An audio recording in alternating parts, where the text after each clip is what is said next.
All right. In fact, the Prime Minister is speaking at the Pravasi Bharatiya Divas in Varanasi. Let's listen in. जी, हरियाणा के मुख्यमंत्री श्री मनोहर लाल जी, उत्तराखंड के मुख्यमंत्री श्री त्रिवेंद्र सिंह रावत जी,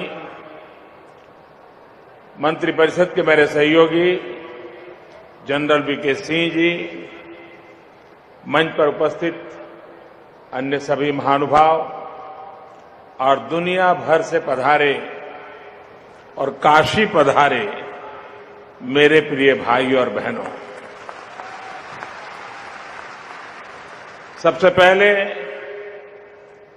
आप सभी का बहुत बहुत अभिनंदन, बहुत बहुत स्वागत है। आप सभी यहां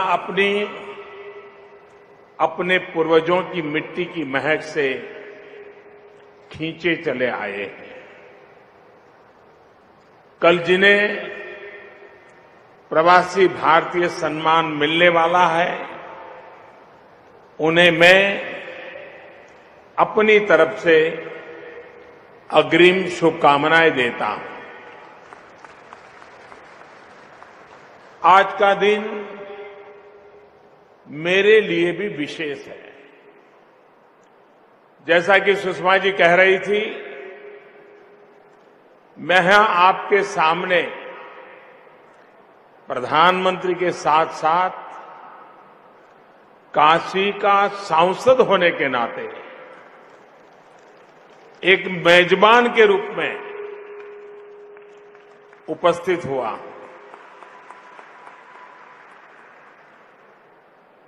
बाबा विश्वनाथ और मां गंगा का आशीर्वाद आप सभी पर बना रहे, मेरी यही प्रार्थना है।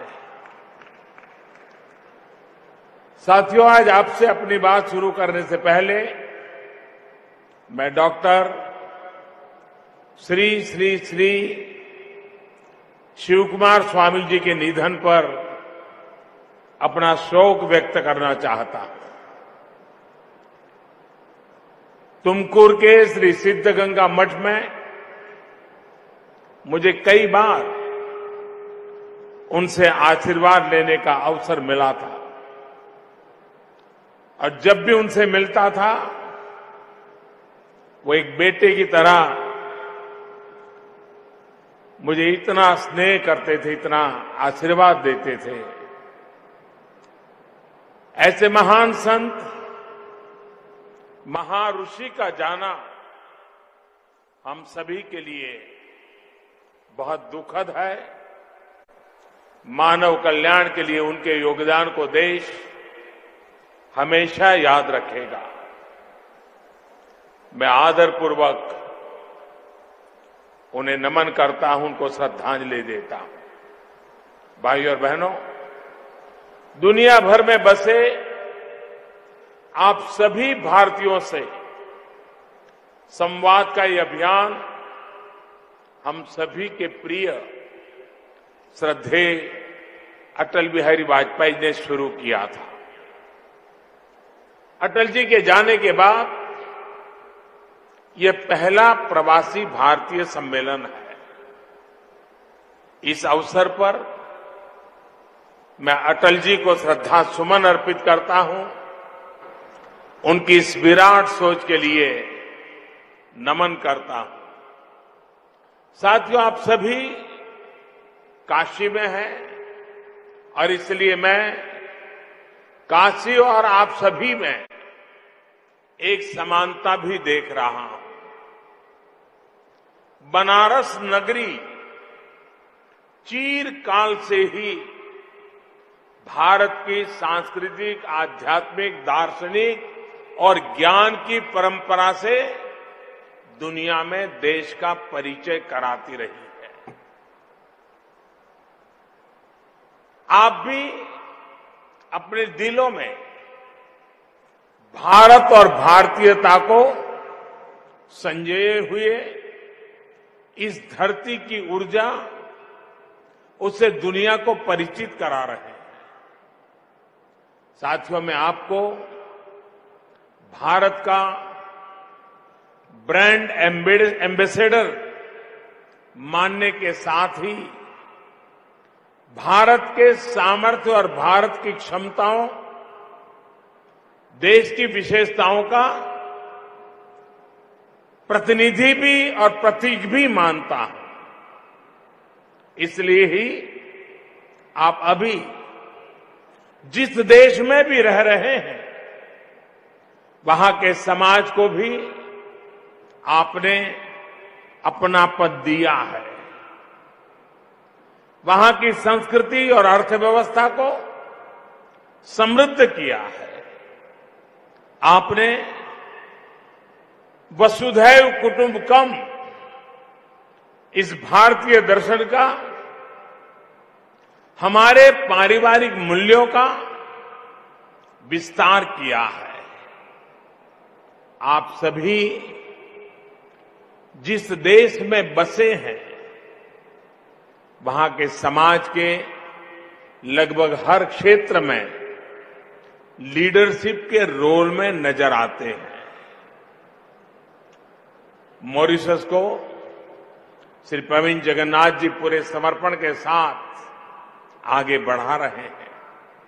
इसके अलावा पुर्तगाल, ट्रिनिडाद टोबैगो और आयरलैंड जैसे अनेक देशों को ऐसे सक्षम लोगों का नेतृत्व मिला है जिनकी जड़ें भारत में है। साथियों, आप सभी के सहयोग से बीते 4.5 वर्षों में भारत ने दुनिया में अपना स्वाभाविक स्थान पाने की दिशा में एक बड़ा कदम बढ़ाया है। पहले लोग कहते थे कि भारत बदल नहीं सकता। हमने इस सोच को ही बदल डाला है।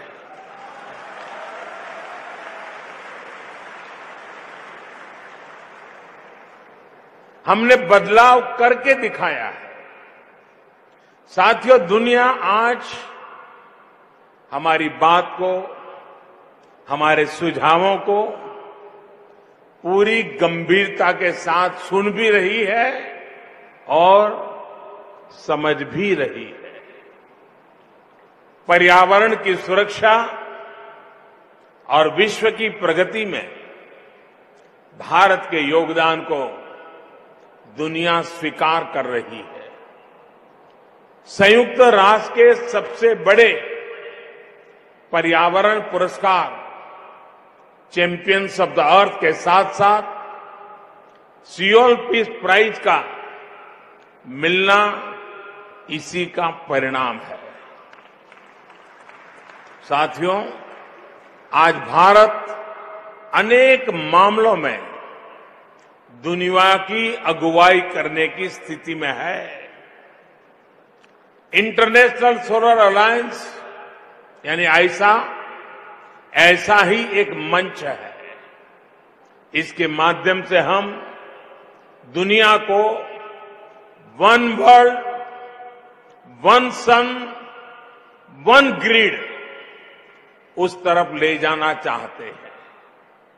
ये हमारे उस लक्ष्य का भी हिस्सा है जिसके तहत हम भारत की समस्याओं के ऐसे समाधान तैयार कर रहे हैं जिनसे दूसरे देशों की मुश्किलें भी हल हो सके। लोकल सॉल्यूशन, ग्लोबल एप्लीकेशन के अप्रोच के साथ हम काम कर रहे हैं। रिफॉर्म, परफॉर्म, ट्रांसफॉर्म और सबका साथ सबका विकास के सूत्र पर चलते हुए देश ने बीते 4.5 वर्षों में क्या पाया, इसकी एक तस्वीर मैं आपके सामने रखना चाहता हूं। आज भारत दुनिया की तेजी से बढ़ती इकोनॉमिक ताकत है, तो स्पोर्ट्स में भी हम बड़ी शक्ति बनने की तरफ निकल पड़े हैं। आज इंफ्रास्ट्रक्चर के बड़े और आधुनिक संसाधन बन रहे हैं तो स्पेस के क्षेत्र में भी रिकॉर्ड बना रहे हैं। आज हम दुनिया का सबसे बड़ा स्टार्टअप इकोसिस्टम तो दुनिया की सबसे बड़ी health care scheme Ayushman Bharat भी चला रहे हैं। आज हमारा युवा मेक इन इंडिया के तहत रिकॉर्ड स्तर पर मोबाइल फोन, कार, बस, ट्रक, ट्रेन बना रहा है तो वहीं खेत में रिकॉर्ड अन्न उत्पादन भी हो रहा है। मैं एक उदाहरण देता हूं। साथियों, आप में से अनेक लोगों ने हमारे देश के एक पूर्व प्रधानमंत्री की भ्रष्टाचार को लेकर कही एक बात जरूर सुनी होगी। उन्होंने कहा था कि केंद्र सरकार दिल्ली से जो पैसे भेजती है उसका सिर्फ 15% ही लोगों तक पहुंच पाता है। अगर दिल्ली से 1 रुपया निकलता है तो 15 पैसा गांव में पहुंचता है, 85 पैसे छूमंतर हो जाते हैं। ये एक भूतपूर्व प्रधानमंत्री ने हमारे देश में कहा था। इतने वर्ष तक देश पर जिस पार्टी ने शासन किया उसने देश को जो व्यवस्था दी थी उस सच्चाई को प्रधानमंत्री रहते हुए उन्होंने स्वीकार किया था। लेकिन अफसोस ये रहा कि बाद के अपने 10-15 साल के शासन में भी इस लूट को, इस लीकेज को बंद करने का प्रयास नहीं किया गया। बीमारी तो पता चला, बीमारी को स्वीकार भी किया, लेकिन इलाज करने की दिशा में न सोचा न कुछ किया।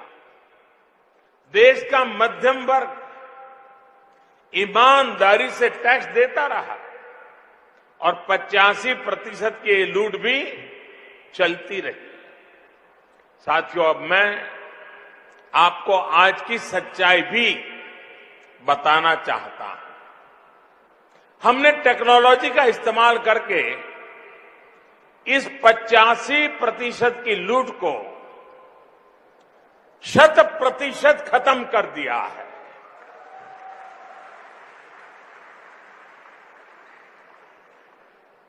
बीते 4.5 वर्षों में करीब 5,80,000 करोड़ रुपए, 5,80,000 करोड़ रुपए यानी करीब 80 बिलियन डॉलर हमारी सरकार ने अलग अलग योजनाओं के तहत सीधे लोगों को दिए, उनके बैंक अकाउंट में ट्रांसफर किए हैं। किसी को घर के लिए, किसी को पढ़ाई के लिए, किसी को स्कॉलरशिप के लिए, किसी को गैस सिलेंडर के लिए, किसी को अनाज के लिए ये राशि दी गई है।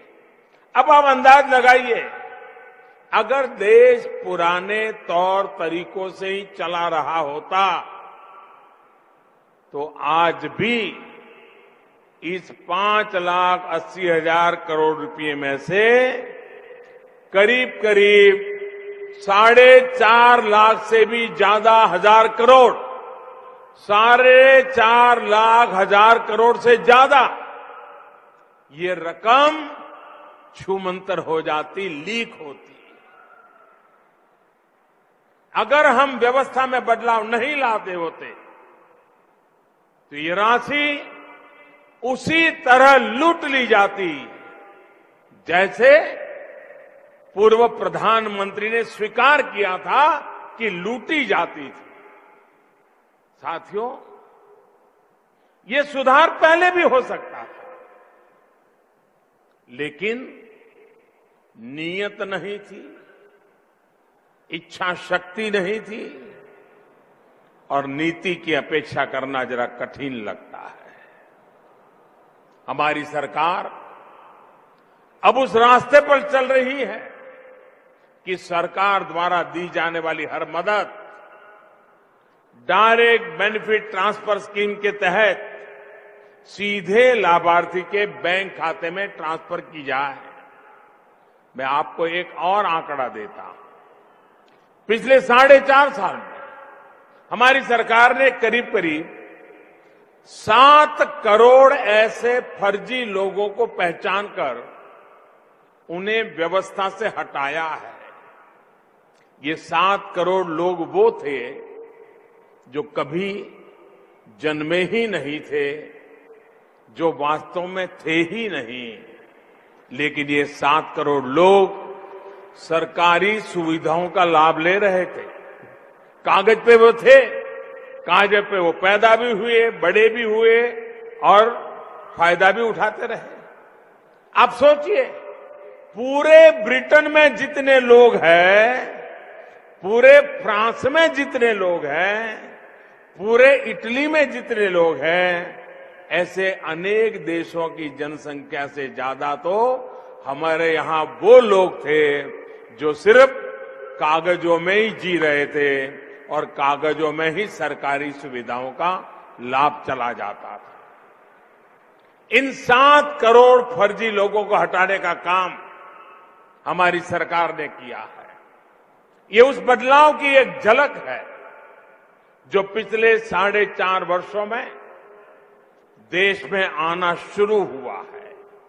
साथियों, ये देश में बड़े पैमाने पर हो रहे परिवर्तन की, न्यू इंडिया के नए आत्मविश्वास की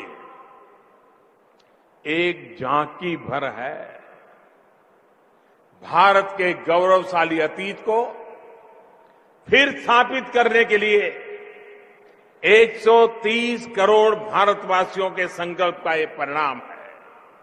और मैं आज बहुत गर्व से कहना चाहता हूं, इस संकल्प में आप भी शामिल हैं। साथियों, सरकार का पूरा प्रयास है कि आप सभी जहां भी रहे, सुखी रहे और सुरक्षित रहे। बीते 4.5 वर्षों के दौरान संकट में फंसे 2 लाख से ज्यादा भारतीयों को सरकार के प्रयासों से दुनिया के भिन्न भिन्न देशों में मदद पहुंचाई गई है। आपकी सोशल सिक्योरिटी के साथ साथ पासपोर्ट, वीजा, पीआईओ और ओसीआई कार्ड को लेकर भी तमाम प्रक्रियाओं को आसान करने की कोशिश सरकार कर रही है। प्रवासी भारतीयों के लिए कुछ महीने पहले ही एक नया कदम भी उठाया गया है। दुनिया भर में हमारी एम्बेसीज और कॉन्सुलेट्स को पासपोर्ट सेवा प्रोजेक्ट से जोड़ा जा रहा है। इससे आप सभी के लिए पासपोर्ट सेवा से जुड़ा एक सेंट्रलाइज्ड सिस्टम तैयार हो जाएगा। बल्कि अब तो एक कदम आगे बढ़ते हुए चिप बेस ई पासपोर्ट जारी करने की दिशा में भी काम चल रहा है। साथियों, पासपोर्ट के साथ साथ वीजा से जुड़े नियमों को भी सरल किया जा रहा है। ई वीजा की सुविधा मिलने से आपके समय की बचत भी हो रही है और परेशानियां भी कम हुई है। अभी भी अगर कोई समस्या इसमें है तो उसके सुधार के लिए भी कदम उठाए जा रहे हैं। आप में से अनेक इस बात से भी परिचित होंगे कि हमारी सरकार ने पीआईओ कार्ड्स को ओसीआई कार्ड में बदलने की प्रक्रिया को भी आसान बनाया है। साथियों, आप अपनी मिट्टी से भले ही दूर है, लेकिन न्यू इंडिया के निर्माण में आपकी सक्रिय भागीदारी में और बढ़ोतरी हो, इसके लिए लगातार प्रयास चल रहे हैं। भारत में जो बदलाव आ रहा है, जो नए अवसर बन रहे हैं, उसमें आपका योगदान बहुत ज्यादा महत्वपूर्ण है। बदलते हुए इस भारत में आप रिसर्च एंड डेवलपमेंट और इनोवेशन में बड़ी भूमिका निभा सकते हैं। सरकार ये भी कोशिश कर रही है कि भारत के स्टार्टअप्स और एनआरआई मेंटर्स को एक साथ एक प्लेटफॉर्म पर लाएं। डिफेंस मैन्युफैक्चरिंग भी आपके लिए एक अहम सेक्टर हो सकता है। भाई और बहनों, मां भारती की सुरक्षा अर्थव्यवस्था के साथ साथ अपनी आध्यात्मिक और सांस्कृतिक विरासत से भी आपका जुड़ाव और मजबूत हो, इसके लिए प्रवासी तीर्थ दर्शन योजना की भी शुरुआत की जा रही है। मैं इस मंच पर पहले भी कह चुका हूं और फिर दोहराना चाहता हूं कि आप जिस भी देश में रहते हैं, वहां से अपने आसपास के कम से कम 5 परिवार, और वो भी नॉन इंडियन, 5 परिवारों को भारत आने के लिए आप प्रेरित करिए। आपका ये प्रयास देश में टूरिज्म बढ़ाने में अहम भूमिका निभाएगा।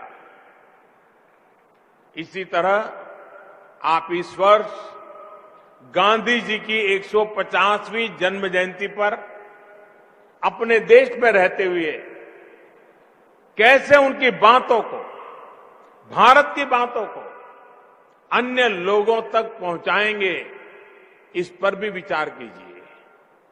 पिछले दिनों सुषमा जी के नेतृत्व में दुनिया के कई देशों में एक अच्छा प्रयोग हुआ।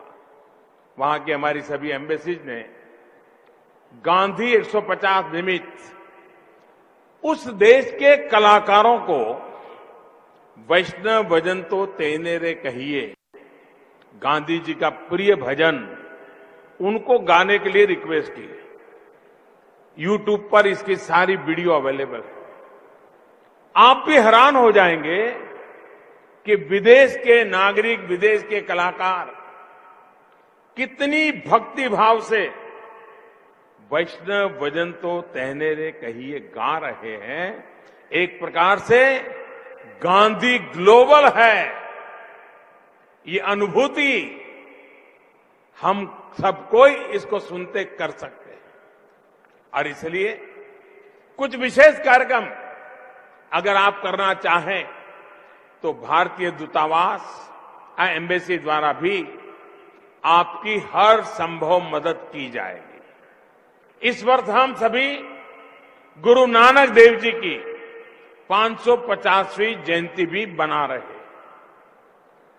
गुरुवाणी को हम कैसे दूसरे देशों के लोगों तक पहुंचाएं, उन्हें भारत की समृद्ध सांस्कृतिक विरासत के उसे कैसे परिचित कराएं, इस बारे में भी मैं चाहूंगा कि आप जिस भी देश में हो, कुछ न कुछ योजना बननी चाहिए, कुछ न कुछ प्रयास होना चाहिए। साथियों, ये बातें सिर्फ सुझाव के तौर पर आपके सामने रख रहा हूं। मुझे पता है कि आप में से बहुत से लोग पहले से ऐसा करते आ रहे हैं, लेकिन आपसे स्नेह ऐसा है कि मैं खुद को रोक नहीं पाता हूं। मैं विशेष रूप से आज उत्तर प्रदेश सरकार को भी बधाई देना चाहता हूं। आमतौर पर किसी राज्य में प्रवासी भारतीय दिवस का इतना बड़ा कार्यक्रम लेना हो, दुनिया के इतने मेहमान आने वाले हो, तो उस राज्य को बहुत मेहनत करनी पड़ती है, बहुत योजना करनी पड़ती है। करीब करीब 1 साल उसमें लग जाता है और एक कार्यक्रम करने के बाद 1 साल थकान उतरने में चली जाती है। मैं उत्तर प्रदेश को इसलिए बधाई देता हूं कि कुंभ जितना इतना बड़ा कार्यक्रम चल रहा हो, इतनी बड़ी व्यवस्था लगी हुई हो, कुंभ के मेले की तैयारियां ने 2-3 साल तक लगातार काम करना पड़ता है। और मुझे संकोच हो रहा था कि कुंभ के मेले की जिम्मेवारी उत्तर प्रदेश के पास है, सारी सरकारी मशीनरी उसमें व्यस्त है, 10 करोड़ लोग वहां आने की संभावना है। ऐसे में काशी में ये कार्यक्रम करें या न करें, मेरे मन में झिझक थी। लेकिन मैं योगी जी को, उनकी पूरी टीम को, उत्तर प्रदेश के प्रशासन और शासन को हृदय से बधाई देता हूं कि उन्होंने एक साथ 2 बड़े इतने कार्यक्रम,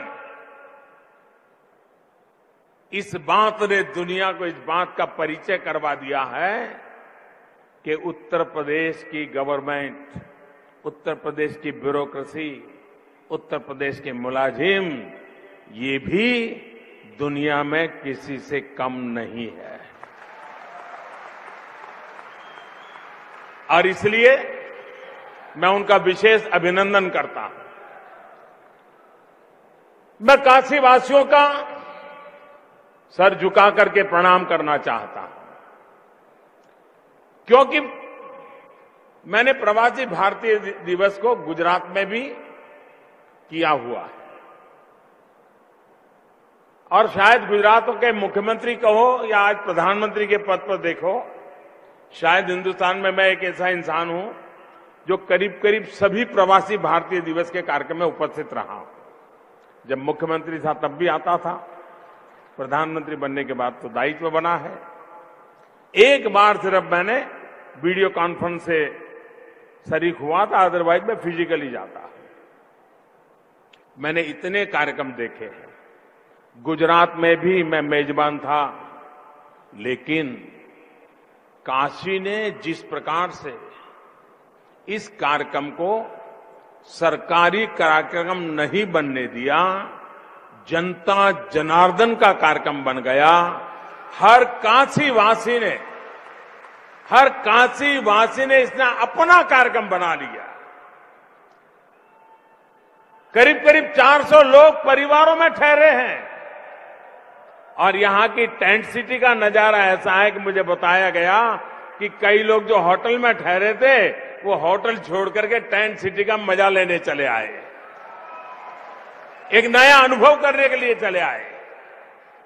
मैं समझता हूं, और पिछले 2 महीने से मैं लगातार देख रहा था, काशी वासियों ने काशी को एक प्रकार से ग्लोबल हेडक्वार्टर बना दिया हो, ऐसा माहौल बना दिया था। यहां आया हुआ हर मेहमान काशीवासी को लग रहा है उसके खुद के परिवार का मेहमान है। ऐसा वातावरण प्रवासी भारतीय सम्मेलनों में इसके पहले मैं कभी देख नहीं पाया हूं, जो काशीवासियों ने दिखाया है। और इसलिए मैं काशीवासियों को विशेष रूप से प्रणाम करता हूं। मैं यहां स्थानीय एडमिनिस्ट्रेशन को भी, यहां के अधिकारियों को भी हृदय से बहुत बहुत बधाई देता हूं कि उन्होंने अपने बलबूते पर इतनी बड़ी व्यवस्था को चलाया, बढ़ाया और आगे बढ़ाया। और इन सारे के पीछे सुषमा जी का नेतृत्व और उनकी पूरी टीम, ये तो अभिनंदन के हकदार है ही है। काशी का गौरव बढ़ा तो यहां के सांसद के नाते मेरी खुशी जरा 4 गुना ज्यादा बढ़ जाती है। मेहनत आप लोगों ने की, योजना आप लोगों ने बनाई, पसीना आपने बहाया, दिन रात बिना सोए बिना थके आप लोग चलते रहे, लेकिन लोग पीठ मेरी थपथपा रहे हैं। ये आपका प्यार है, आपकी मेहनत है, जिसके कारण ये संभव हुआ है।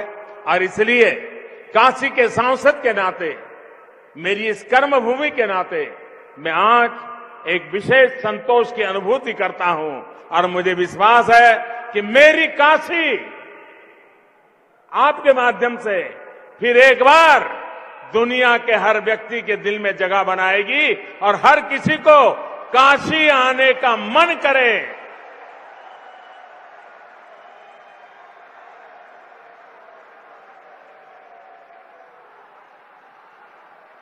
मैं अंत में फिर से एक बार आप सभी का काशी में पधारने के लिए हृदय से बहुत बहुत आभार व्यक्त करता हूं।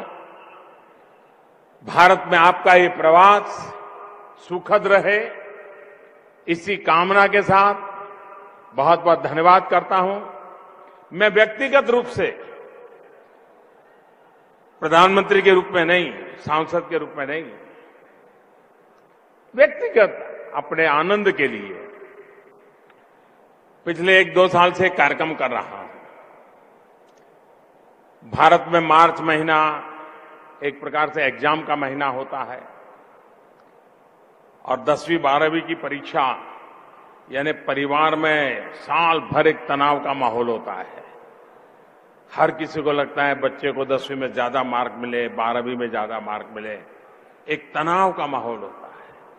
तो मैं हमेशा कोशिश कर रहा हूं कि एग्जाम के कुछ पहले सभी बच्चों से, उनके पेरेंट्स से, उनके गार्डियन से, उनके अभिभावकों से, उनके टीचर्स से मैं संवाद करूं और परीक्षा को बड़ा संकट न माने लोग, इसके लिए जो भी बातें समझा सकता हूं मैं समझाऊं। मुझे खुशी है इस 29 जनवरी को, 29 जनवरी को मैं देश भर के और इस बार तो विदेश के लोग भी जुड़ रहे हैं, उनके बच्चे भी, उनके फैमिली के लोग भी नरेंद्र मोदी ऐप के माध्यम से, वीडियो के माध्यम से जुड़ने वाले हैं। करोड़ों करोड़ों परिवारों के साथ एग्जाम वॉरियर के संबंध में मैं संवाद करने वाला हूं, बच्चों से बातचीत करने वाला हूं और परीक्षा का तनाव बच्चों को न रहे, इसके लिए जो भी तौर तरीके बता सकता हूं मैं बताने वाला हूं। 29 जनवरी 11 बजे मुझे विश्वास है कि आप भी अपने परिवारजनों को वहां सूचना करेंगे कि वहां आपके परिवार के लोग भी अगर इस एग्जाम के इस कालखंड में हो तो वे भी उसका फायदा उठा सकते हैं। मैं फिर एक बार इस भव्य योजना के लिए और हमारे मित्र प्रवीण जगन्नाथ जी का परिवार के साथ यहां आना, समय देना, इस कार्यक्रम की शोभा बढ़ाना, मैं इसके लिए उनका पूरा बहुत हृदय से आभार व्यक्त करता हूं। उनके पिताजी ने मॉरिशस को बनाने में बहुत बड़ी भूमिका अदा की है। एक प्रकार से आधुनिक मॉरिशस के वो आर्किटेक्चर है, उनका भी उतना ही प्यार हम सब पर बना हुआ है। पिछले दिन को उनके पिताजी विशेष रूप से परिवार के साथ काशी की यात्रा के लिए आए थे।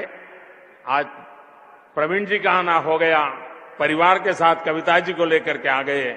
मैं मानता हूं कि उनका भारत के प्रति जो अपार स्नेह है वो दिनों दिन बढ़ता चला जा रहा है। उन्होंने समय दिया, शोभा बढ़ाई, उनका भी आभार व्यक्त करता हूं। मैं फिर एक बार आप सबको अनेक अनेक शुभकामनाओं के साथ बहुत बहुत धन्यवाद।